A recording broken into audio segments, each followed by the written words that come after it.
देहरादून का मालदेवता क्षेत्र शहर के शोर शराबे से दूर और सौंग नदी खूबसूरत पहाड़ियों के बीच बसा ग्रामीण क्षेत्र पर्यटकों को खूब लुभाता है। लेकिन इसी मालदेवता क्षेत्र में पर्यटकों के साथ अब हुड़दंगियों ने भी दस्तक देना शुरू कर दिया है।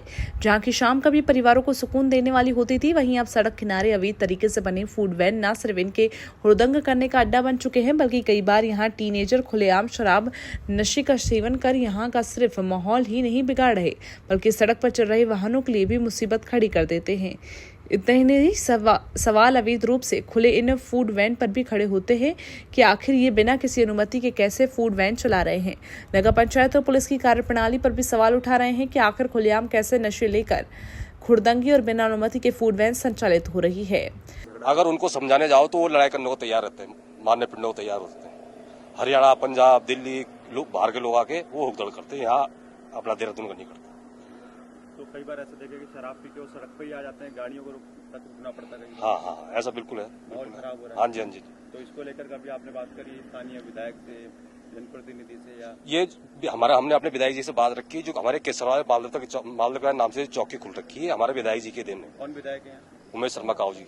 अच्छा, तो उन्होंने फिर क्या करा? चौकी खुलवा दी। उस दिन से काफी हद तक वो नहीं है, अब इनका उधड़बाजी नहीं है। पर फिर भी शनिवार इतवार को, जैसे शनिवार इतवार को ज्यादा रहता है यहाँ पे, तो इन दिनों ज्यादा रहता है।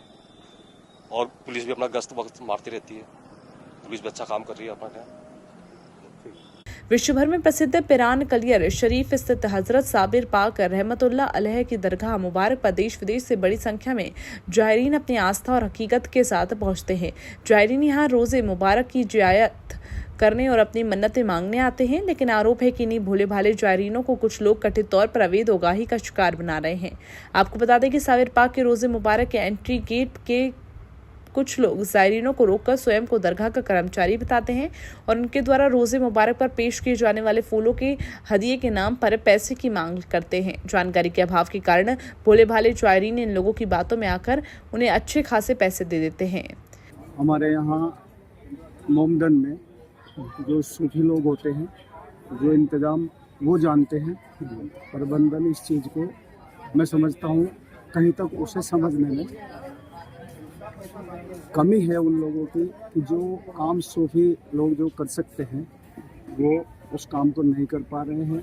रही ड्यूटी की बात, यार्डी के जवान भी है अंदर, और दरगाह के अंदर जो भोले वाले जायरीन यहाँ पर आते हैं, उनसे जो अवैध उगाही होती है, ये गलत है, ये नहीं होनी चाहिए। इस तरफ दरगाह प्रशासक को ध्यान देना चाहिए, बल्कि सख्ती के साथ इस तरफ ध्यान देना चाहिए। पवित्र सावन मास और सावन शिवरात्रि के पावन अवसर पर देहरादून के महाकालेश्वर मंदिर में श्रद्धालुओं का तांता लगा हुआ है। मंदिर में सुबह से ही भारी संख्या में पहुंचे लोग भक्त भगवान भोलेनाथ की पूजा अर्चना कर रहे हैं और शिवलिंग पर जल और दूध अर्पित कर रहे हैं। श्रद्धालुओं का मानना है कि सावन का महीना अत्यंत उत्तम और पावन होता है, जिसमें शिवरात्रि का विशेष महत्व है। एक श्रद्धालु पूजा ने बताया कि पौराणिक कथा के अनुसार समुद्र मंथन के दौरान निकले हलाहल विष को भगवान शिव ने अपने कंठ में धारण किया था, जिसके बाद उनके गुस्से और विष की उष्णता को शांत करने के लिए उन पर जल और दूध चढ़ाया जाता है। गौरव नामक भक्त ने बताया कि साल में एक बार आने वाले इस पावन माह में मंदिरों का माहौल पूरी तरह भक्तिमय होता है और भक्त अपनी मनोकामनाओं के साथ भगवान की आराधना करते हैं। श्रावण मास तो उत्तम मास है, लेकिन आज श्रावण मास की शिवरात्रि है। भक्त लोग मंदिर में पूजा अर्चना कर रहे हैं और हम जो है उनको टीका प्रसाद देते हैं। बाकी सावन का महीना पूरा ही जो है भक्तों की मंदिर में भीड़ लगी रहती है। खूब भक्त जो है मंदिर में आते हैं, मंदिर की सेवा करते हैं और भोलेनाथ को जल चढ़ाते हैं। बस यही सावन के महीने का यही परिक्रमा है जी।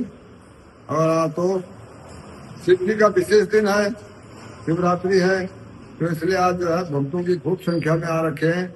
इसमें ये एक कथा है प्रचलित कि भगवान जब समुद्र मंथन हो रहा था ना, तो हलाहल विष निकला था उससे, तो भगवान शिव शंकर ने दिया था उसको, अपने कंठ में धारण किया था। उसी के लिए फिर भगवान शिव पे जल चढ़ाया जाता है, उसको ठंडा करने के लिए दूध चढ़ाया जाता है। बस इसी की यही मान्यता है। चमोली की नीति घाटी में भारी बारिश के बाद तमक नाला उफान पर आ गया है, जिससे तेज बहाव में वैली ब्रिज बह गया। घटना के बाद नीति घाटी में आवाजाही प्रभावित हुई है। आपदा प्रबंधन सचिव विनोद कुमार सुमन ने बताया कि प्रथम दृष्टया अत्यधिक बारिश को घटना का कारण माना जा रहा है। वैली ब्रिज के बहने के बाद एक हवलदार के लापता होने की सूचना है, जिसकी तलाश के लिए रात में ही राहत और बचाव टीमें मौके पर पहुंच गई थी और लगातार खोजबीन की जा रही है। मुख्यमंत्री के निर्देश पर संपर्क कटे गांवों और क्षेत्रों में आवश्यक खाद्य सामग्री और अन्य जरूरी वस्तुओं की उपलब्धता सुनिश्चित करने के निर्देश दिए गए हैं। रास्ते को जल्द सुचारू करने के लिए बीआरओ से वैकल्पिक मार्ग तैयार करने को लेकर बातचीत की जा रही है। सचिव ने बताया कि क्षेत्र में बादलों की घनत्व अधिक होने और अत्यधिक बारिश के कारण यह स्थिति बनी है। घटना के वास्तविक कारणों की विस्तृत जांच के लिए बीआरओ को निर्देश दिए गए हैं और वैज्ञानिक संस्थानों से भी परिस्थितियों का अध्ययन कराया जाएगा।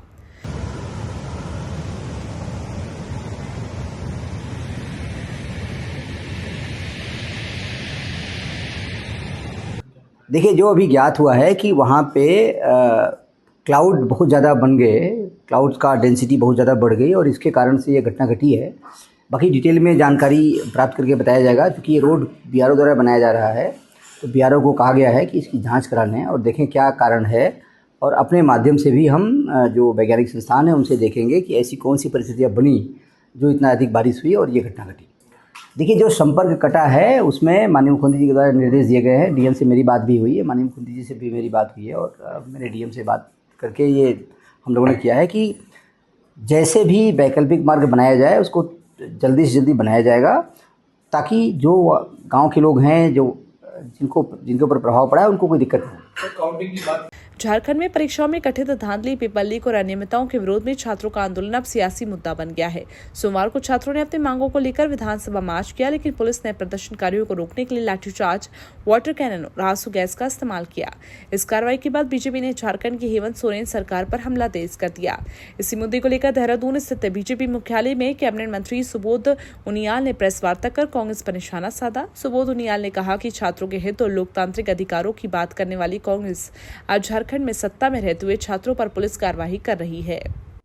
कटीले तार तक बिछा दिए गए बच्चों को जी, जिस तरह बच्चों के साथ निर्ममता दिखाई गई झारखंड में, जबकि झारखंड के आप बच्चों का आप भी देख रहे हैं, आपने मीडिया से जुड़े भी लोग हैं, कहीं पर आपने किसी बच्चे को बात करते हुए देखा? कहीं पर बच्चों को आपने अश्लील हरकतें करते हुए देखा?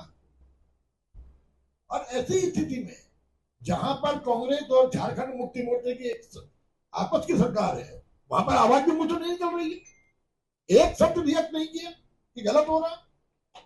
नगर पालिका सभासद तो कांग्रेस की वरिष्ठ नेत्री जसवीर कौर द्वारा आज एक होटल के सभागार में पत्रकार वार्ता का आयोजन किया गया, जिसमें उन्होंने एसआईआर प्रक्रिया को लेकर आम नागरिकों को हो रही परेशानियों को लेकर अपनी बात रखी।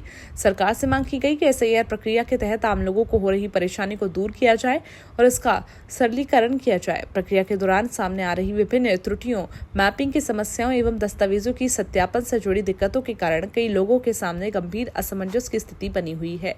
इस प्रकार करना है। बीएलओ को कुछ पता नहीं है, जो बीएलओ के पास कभी बीएलओ किसी को कह रहा अपना आधार लगा दो, किसी को कह रहा 10th की मार्कशीट लगा दो, किसी को कह रहा कुछ ऐसा लगा दो, बीएलओ को कुछ पता नहीं। इस प्रेस वार्ता को मुझे आज बहुत मजबूर होकर ये प्रेस वार्ता करनी पड़ी, ताकि निर्वाचन आयोग तक हमारी ये आवाज़ पहुंच सके कि जो उन्होंने जनता को परेशान किया हुआ है, जनता को परेशान करने का एक नया बहाना है ये, क्योंकि सरकार कोई ना कोई बहाना ढूंढ रही है। सबसे पहले आधार बनाओ, आधार बनाओ, आधार बनाए लोगों ने, पहचान पत्र बनाओ, पहचान पत्र बनाओ, उसके बाद फिर आप राशन कार्ड बनाइए, राशन कार्ड में नाम चढ़ाइए, फिर आपका गैस का ये करिए, फिर बैंक में नोटबंदी कर दी गई। अब जो है पूरे देश की जनता को ये इससे परेशान कर दिया गया है, ये जो आजकल एसआईआर चल रहा है।